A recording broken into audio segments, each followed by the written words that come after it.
ইসলামকে অনতি বিলম্বে মুক্তি দিতে হবে।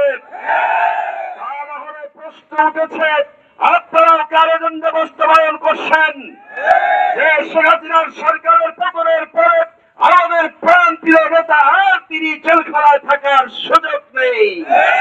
অনতি বিলম্বে তার মুক্তি দিতে হবে। বাংলাদেশ জামাত ইসলামী নির্যাতিত একটি দল এই বাংলাদেশের ভূখণ্ডে তাদের প্রতীক ফিরে দেওয়ার ব্যবস্থা করতে হবে। আমরা আশা করছি অন্তর্বর্তীকালীন সরকারের সুমতি হবে, তাদের বুঝ হবে, সমাজ হবে এবং বাংলাদেশ জামাত ইসলামী এই দাবিকে তারা অনতি বিলম্বে মেনে নিয়ে বাংলাদেশে আগামী দিনে একটি সুষ্ঠু নিরপেক্ষ নির্বাচনের ব্যবস্থা করবেন এই প্রত্যাশা রাখছি। সংগ্রামী বন্ধুগণ, আপনাদেরকে একরাশ প্রীতি শুভেচ্ছা জানিয়ে আজ